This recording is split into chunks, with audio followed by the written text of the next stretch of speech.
So my name is Olivia Delgado. I have two brothers here. They're twins, Nick and Steve, that attend Phillips Academy. So my brothers were about 2 years old when they were diagnosed. I was probably 5. And growing up, they had ABA therapy, OT, all that was provided for us. And then about the time that they turned 5, they went to public school. Throughout the years, they just would move them around to the programs that they saw fit, which usually wasn't the case. For example, they put Steve in a school that just wasn't good for him, and he actually lost a lot of progress. And that just wasn't working for us. The public school system, when it comes to working with special needs children, it's just more generalized instead of specialized, and that just wasn't working for our family.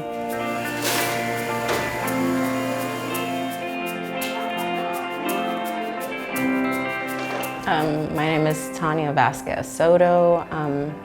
My youngest brother goes here.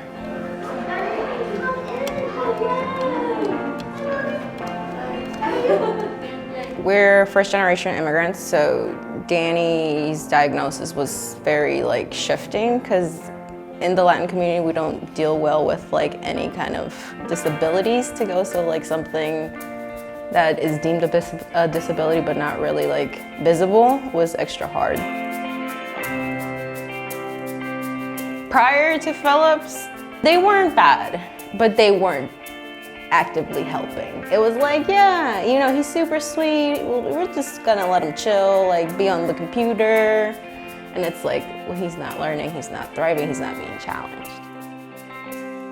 His teachers loved him, everything was very kosher, but he wasn't being challenged, and it wasn't an environment where it would be him growing as he needed.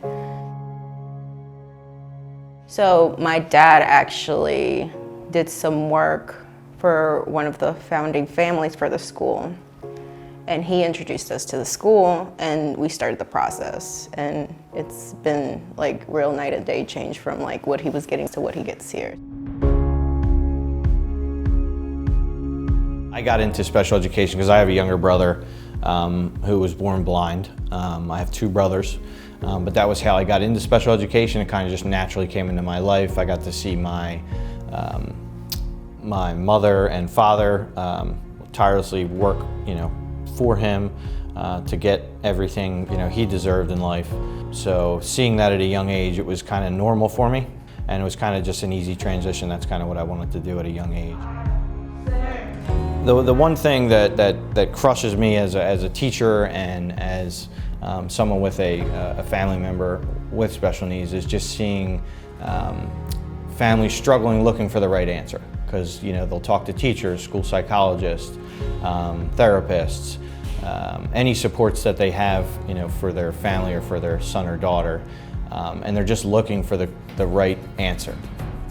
So when they come to Phillips Academy, I just feel for them because I know they're looking for the right place, and you just want to work extra hard, you want to work overtime to provide that for the families. They see our students working, they see our students who are in certain programs, and they want that for their students, and it gives them a sense of hope.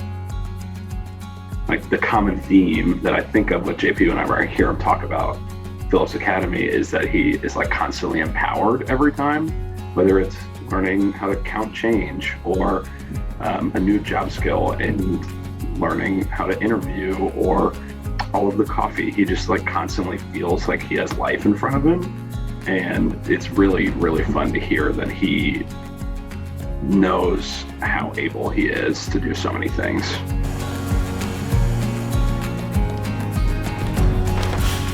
He also just loves going. He always struggled to get up and go to school, and now every time he'll call me after school or FaceTime me, and he just will tell me about his day, and he just seems so pumped up to have been at school all day.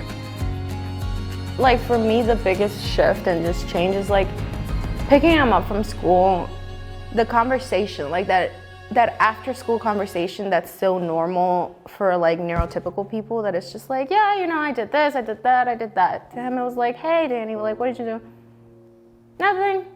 And you know, when you go through that and it's in years of that, and then you get to pick him up from school, and he's like, oh, well, I played with my friend Austin, and we went outside, and I played soccer, and it's like, so you're active, your brain is active, you're learning, like you're being cared for and you're growing. And just like that small shift of actually picking him up from school now every day, and he's able to vocalize and say what he does, and it clearly enjoys what he does throughout his day, is like a night and day shift, and it's like one of the most rewarding experiences that at least I get. I just love how they're willing to work with them individually. Like they're willing to, like how earlier I said that public school is just generalized, here it's specialized. So they're willing to work with all of their quirks, all their specialties, and that's what autistic children need. That's what my brothers need. They need someone to work with them personally. To extend the umbrella. They've become a lot more independent. In the house, I don't even have to do chores anymore. They just do all the chores for me. And it's great for me, of course, but also for them. They do the dishes, they take out the trash.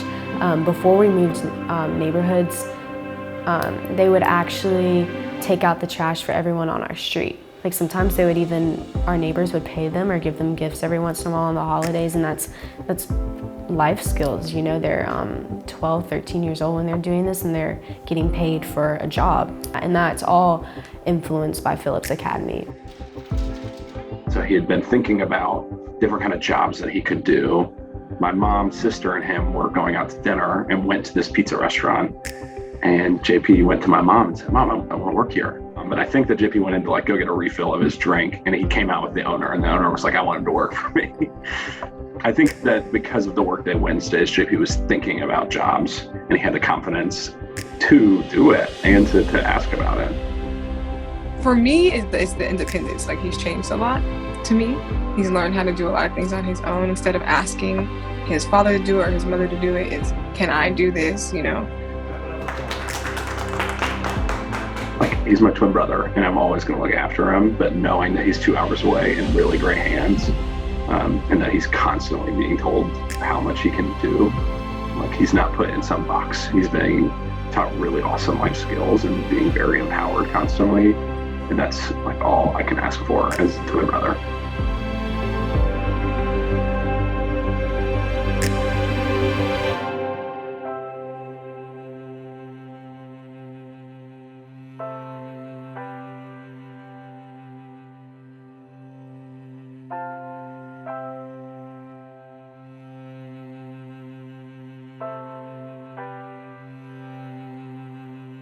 Bye. Bye. Love you.